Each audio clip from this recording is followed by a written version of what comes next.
John, what are your thoughts on? Should we start with a niche question? Why choose a niche?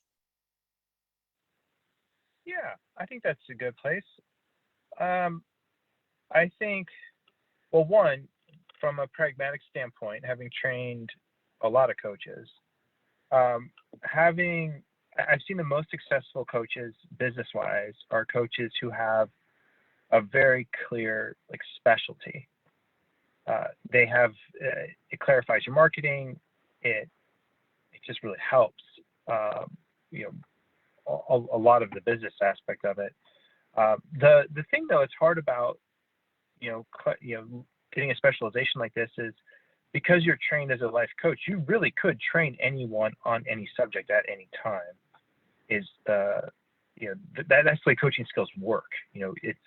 It's more about your curiosity, your ability to connect with people. Um, yeah, I mean, so coaching skills are a general skill set. So I view specialty as mostly around it's a marketing and it's a business decision. And it does help your coaching, however, if you do have a specialization, because you can get specialized tools that work specifically for your target audience. That's where specialization is. It does increase your business prowess, but I view it as increasing your coaching skills because they augment what you do around your coaching skills. And that's, and this is where, like, for instance, when I was working as an academic life coach, I would use coaching skills for sure. But if I only use coaching skills without the workbook and the worksheets, without that structure, I would have had a lot of sessions where it was awkward. Students didn't have enough structure to play with, and so that's why I created the notebook, the workbook. Same with executive coaching. Sometimes you do want to have structures when you're working with executives so that they feel more comfortable, you feel more comfortable, but you're still using core coaching skills that can be transferable to any audience. So I view it first as a business decision, and then second, it does help your offerings, but I wouldn't look at specialization as limiting your coaching. How did you choose your own niche, John?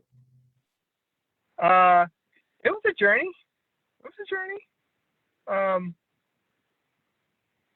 I got trained when I was 25, 26 when I got started training, and initially I thought I was going to work with just anyone, that did the anyone thing, and then I thought I would work with men specifically, and I had a couple clients.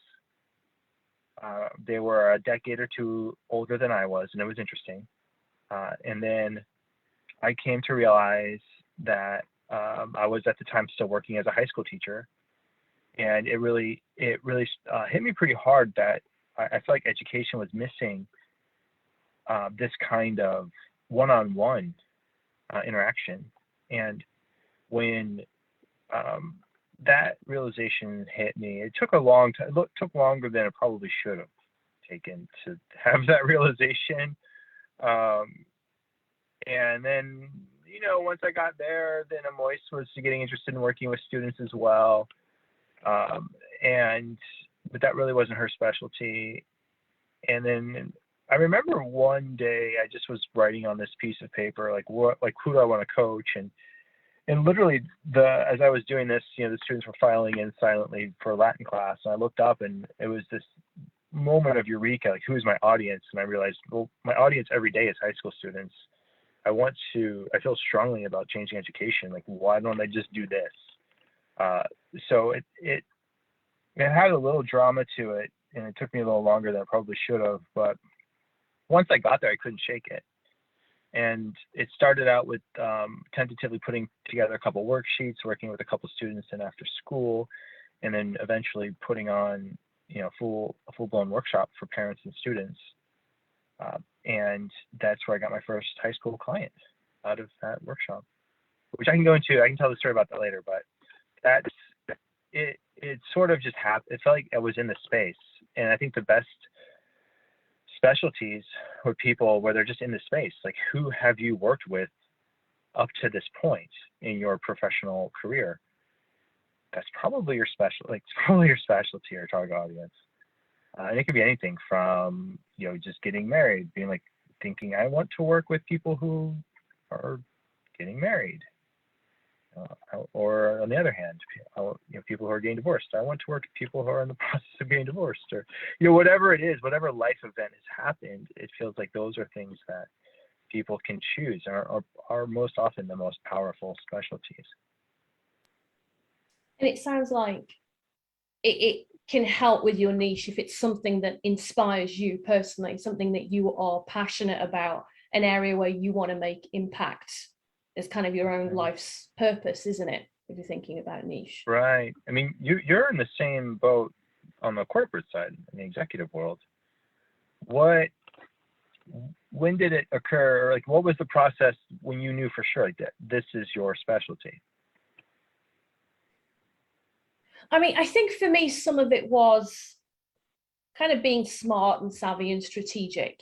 We think about background. I have over 10 years, 15 years experience in leadership, working in corporate, working in a background of leadership development training, leadership programs. We were kind of commissioning coaching, and also diversity and inclusion. So I was head of inclusion, head of diversity. And I really sat down and thought about what got me into that work in the first place, and my values and all the things that inspire me. So even though, and I get this question all the time from coaches, well, if I can just coach anyone, because that's what it's about, we're not supposed to be an expert, why select a niche? But for me, the niche is around leadership, women's leadership, in diversity and inclusion as well, because for me, it helps me adapt the coaching to that audience as well. And although people will find me, so sometimes I might be working with a 12 or 15-year-old, or I might be working with somebody who's retired. It doesn't mean that other people aren't going to find me. It just means that this is something I have become known for, am increasingly becoming known for. And it helps me, as you said, to adapt tools and resources to that audience as well that I'm coaching. Mm-hmm. But this is a question that people get stuck on as well, isn't it? Like, why do I need a niche? Well, it's scary. Yeah, it's scary because you feel like you are saying no to large sections of the population. Like when I was doing it, I felt like I was saying no to working with adults. And, I had paying clients who were adults. And when I realized that I was working with students, I had to say no to working with them. However, what I quickly realized is that because I had a focus, I could craft like my whole program around that focus. I could craft my marketing, my messaging, my thoughts, ideas of how to reach people with a focus. And it immediately gave me more traction with the workshops, because then you can ask yourself the question, this is my focus audience. What are the things that they care about the most? What are their biggest problems? How can coaching help them the most? That's a really important question. And when coaches get clear on what the answers to, like what their target audience is and what the answers to those questions are, then all of a sudden marketing starts to make sense. It starts to gel together. And for me, I realized really quickly, I could only really work with 40 students at one time as a coach. Like 30 was busy, 40 was the max. And it took me about 4 or 5 years to get there, to get to 40. But in the journey of that, even, like, you can only coach so many people.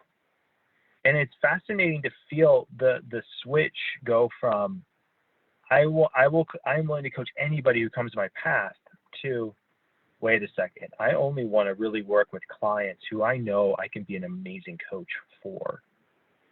And that's a really fascinating question to start asking yourself. And the most successful coaches I know start asking themselves that question really early on, is who can I be an amazing coach for? So your specialty isn't your own your own interest, your own benefit. You're like, hey, this is what I love. Like, that's fine to go there. But also looking at it empathetically, it's who am I meant to serve? Who can I serve best? That's a really powerful question. For me, in my mid-20s, it was people who are in their teens. And it even today, I think, even now, I think, yeah, like let's change the world. Let's bring coaching into education. Like, let's do it. Like, let's do it. It gets me going in a deep way that I know that it's something that I cannot ignore. It's just can't ignore it.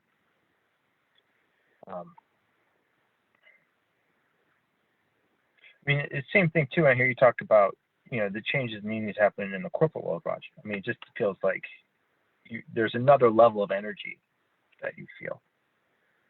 I feel like that's when you know you're on the right path. Yeah, and I'm just thinking about, even though this is the audience that I am known to coach for, or those are the clients that, we connect, there is an energy there. And some of this is about that credibility as well. So when I'm coaching, I don't go in as that expert, but something about that for my clients creates a comfort zone, knowing that I've been there. I don't need to say that in the coaching session itself. I don't need to be sharing my expertise. I'm a consultant trainer as well, so there are other outlets for me to do that. But in a coaching session, when you've got that relationship, you design the alliance, you're helping somebody to figure out for themselves, even though they know that that's my background, it just gives me that level of credibility, gives them a comfort zone, knowing that I am the coach that they've selected is the right person for that point in their life. Right. Yeah, interestingly enough, so I'm there teaching high school, right? And working with my 15 clients, thinking it was a lot. Even that was a lot to do both at the same time. I was busy. One of the parents of a student I was working with owned a construction company, and they were doing a lot of work with the Arbinger Institute, and a lot of the work that I was talking about with his daughter, what I was doing with her, he was thinking, wait a second, we're doing the same stuff. It's the same kind of leadership ideas, and he's seeing a transformation in his daughter, thinking this is amazing, what's happening, what's going on here. So he asked me, humble Latin high school teacher, to come in and give this presentation at his construction company. I did not know what I was doing. I just was like this. I'm a high school teacher going into this corporate thing, thinking, okay, is this going to work or not? It was okay. The workshop was okay. It wasn't the best. It wasn't, it was a first try type of thing. But it was one of my first entries into the executive coaching world. And I had, at that point, it was mostly because of to the research I was doing, because the most interesting stuff happening in the coaching world often comes from the executive world, because the return on investment is so high. You have all these people who are doing these really amazing leadership programs, or trying out different coaching techniques and things like that with these executives, and if it works, it's great, and then it sort of percolates to the other areas, and a lot of executive coaching looks to wellness coaching and all of that kind of thing is happening. So for me, getting into executive coaching on a practical level, I realized how much I had really truly specialized how I showed up for high school students, and then for college students. And then now that I'm getting into the executive world, it's almost like having an ice cream shop, but then it's still ice cream, but you're just adding more flavors of the ice cream to the shop. You're just adding things. And so when you're an expert in one thing, then people assume that you can then transfer that expertise in other things, and you will get asked to do things outside your expertise. And so I gave this workshop, but it's okay. A friend of mine who was an executive coach, she was a former executive at Microsoft. She starts an executive coaching company. She asked me if I wanted to train, if I want to train some people and also be a coach on her staff, because they needed a coach in Portland, Oregon. I was there. I said yes. I worked with this internet company for a while as their executive coach, and it was good. I mean, I just I knew that executive coaching in the long run was not for me, but I knew I was good at it when I needed to be good at it. And that was my journey. At that point in time, I still had over 40 high school students, college students I was working with. But at that time, then I started also the training. And then that just became all consuming. And so over about a 4-year period, I had to wind down my current client base because the training just became the main thing. But that was my journey. And my coaching, sort of like this crescendo, and then it just sort of, plateaued for a while, and then I had to wind it down. John, would you say it's beneficial for coaches to add other things to their coaching services, not just coaching? Because, I mean, you're talking about training and speaking, and we have to facilitate workshops. I mean, when you're out there, you've launched your business and you might want to be inviting people in to know a bit more about what you do.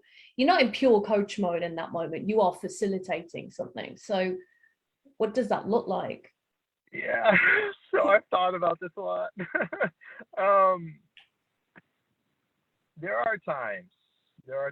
Well, I'm curious too, Raj, about your experience in this. There are times when I think back now to when I had my client base. I knew what I was doing each hour. I could just go and coach like 4 or 5, maybe some 6 sessions in a day, and then leave feeling like I just changed the world, like one life at a time. It was amazing. Like, we were financially sustainable. It just was easy. It wasn't, all of it wasn't easy. We had little ones, but you know what I mean? It was easy-ish. And sometimes I feel extreme nostalgia for that time period.